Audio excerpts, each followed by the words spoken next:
Hello everyone, कैसे हैं आप सब। I hope everyone is good. आज से हम शुरू कर रहे हैं चौसर और शेक्सपियर पढ़ेंगे। ये हमारे नेट का सिलेबस है। तो जोफ्रे जोफ्रे चौसर जोफ्रे चौसर को फादर ऑफ इंग्लिश लिटरेचर कहा जाता है और उनका टाइम पीरियड है 1343 टू 1400।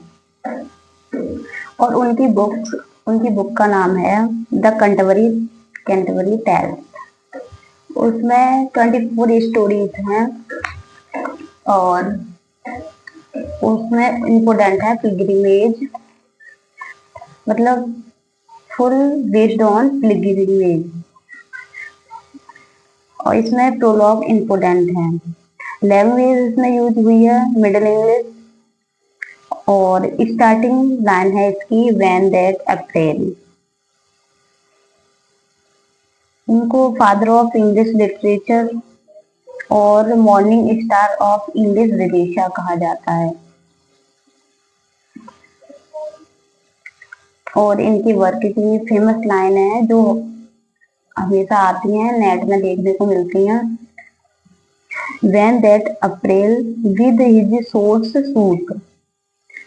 ये स्प्रिंग का डिस्क्रिप्शन है। और एक और है the life so short the craft so long, मतलब लाइफ शॉर्ट है और आर्ट लॉन्ग है।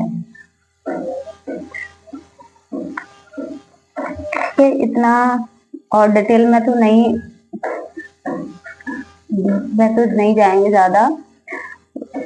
और बाकी विलियम शेक्सपियर पढ़ेंगे। विलियम शेक्सपियर को कहा गया है the boss of English literature.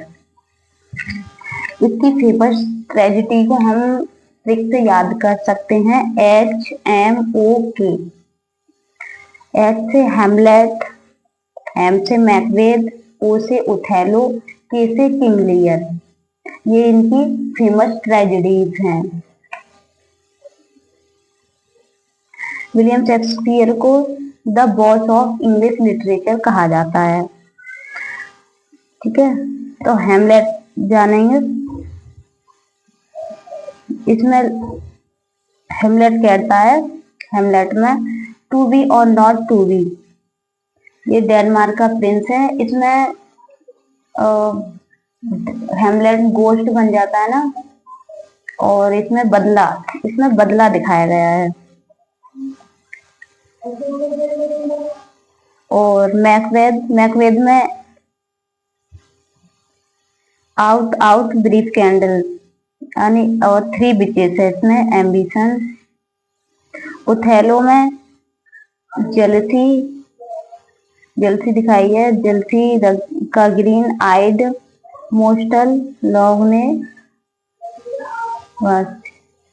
King Lear में बेटियों की कहानी है। उसमें उसकी बेटियां होती हैं जो कि बेटी धोखा दे देती हैं पिताजी को। मतलब किंग लियर बेटियों की कहानी है।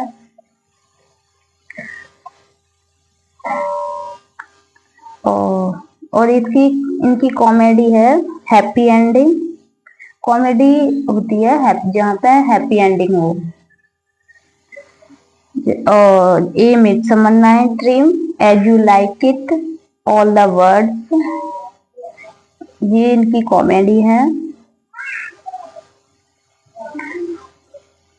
और ये Shakespeare national poet of England रहे हैं।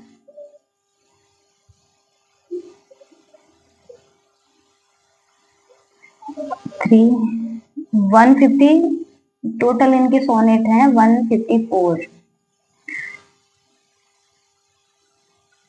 और वार्ड ऑफ एवन भी कहा गया है।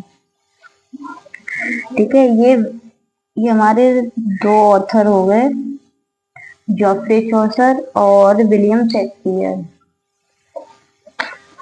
पता है तैयारी तो मैं पहले से ही नेट जीआरएफ की कर रही थी, बट हुआ क्या, मैंने जनवरी में दिया भी था एग्जाम, बट क्लियर नहीं हो पाया। तो बहुत दिमाग सा खराब हो गया था कि क्या करूं क्या ना करूं, क्योंकि उस टाइम मैंने बहुत मेहनत की थी। डेली कभी लाइब्रेरी की भी छुट्टी नहीं की, डेली जाती थी, डेली पढ़ती थी, मतलब बहुत मेहनत की थी उस टाइम, लेकिन फिर भी नहीं हुआ तो बहुत डिप्रेस हुई थी मैं।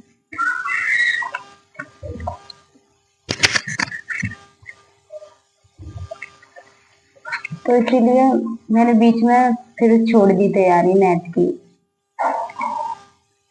फिर क्योंकि घर में भी थोड़ी वो रहती है कि नहीं हुआ एग्जाम क्लियर, तो मम्मी भी बोलती थे कि कहीं ना पढ़ती पढ़ती होती तो एग्जाम क्लियर हो ही जाता। तो मेरा बहुत ज्यादा दिमाग खराब हो गया था। मैंने कि अब जल्दी से जॉब मिल जाए, या तो कोई भी मिल जाए छोटी मोटी, क्योंकि फिर जॉब में रह के बड़ी उसकी तैयारी कर लो किसी की भी। फिर मैंने बीच में पुलिस का डाल रहे थे फॉर्म, तो मैंने पुलिस वाला डाल दिया। लेकिन हुआ क्या, उसमें फिर उसकी तैयारी की स्टार्टिंग से, लेकिन एग्जाम दिया तो उसमें भी इतने मार्क्स नहीं है कि हो जाए। तो वो भी फिर उसकी वजह से और दिमाग खराब हो गया मेरा। मैंने क्या करें, अब फिर से मन को समझाया है और फिर से नेट जीआरएफ की तैयारी के लिए खुद को तैयार किया है।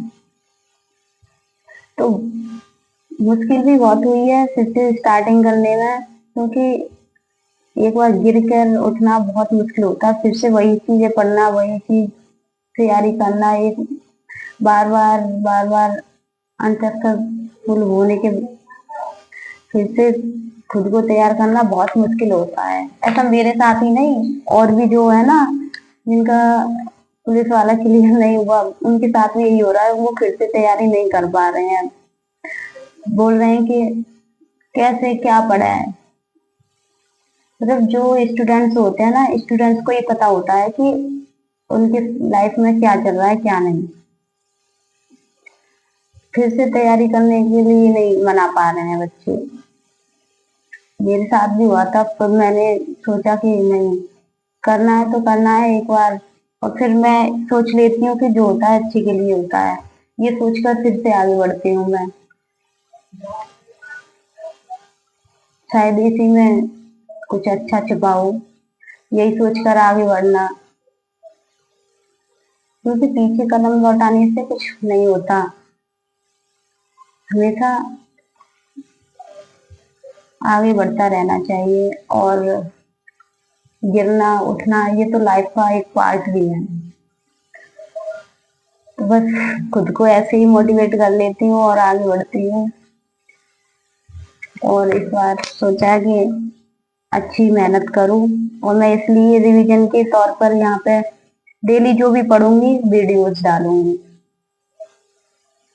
इससे मेरा भी रिवीजन होगा, और कोई देखेगा, शायद हो सकता है कोई नेट जीआरएफ वाला भी वीडियो देखे, उसे भी शायद कुछ समझ आएगा। क्योंकि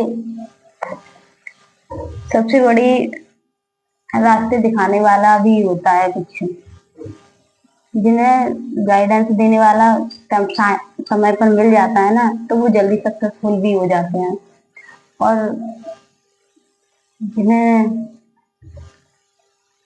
गाइडेंस देने वाला कोई नहीं होता ना, सक्सेसफुल होते हैं वो भी, बट समय पर नहीं, टाइम लगता है। गिरते हैं, बार बार उठते हैं, सीखते हैं गलतियों से, फिर से स्टार्ट करते हैं, तब आगे बढ़ते हैं।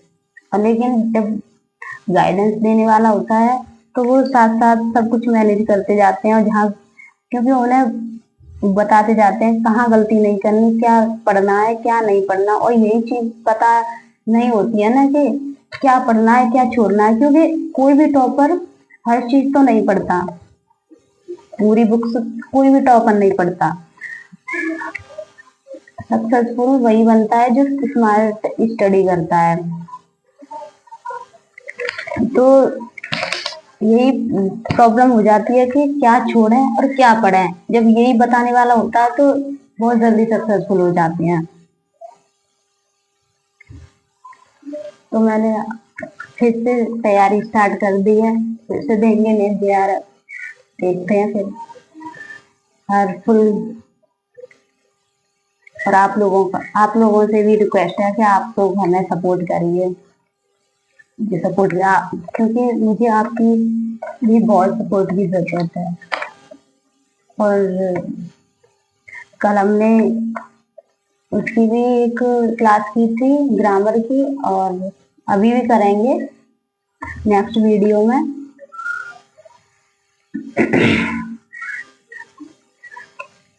नेक्स्ट पार्ट आएगा ग्रामर वाली क्लास का।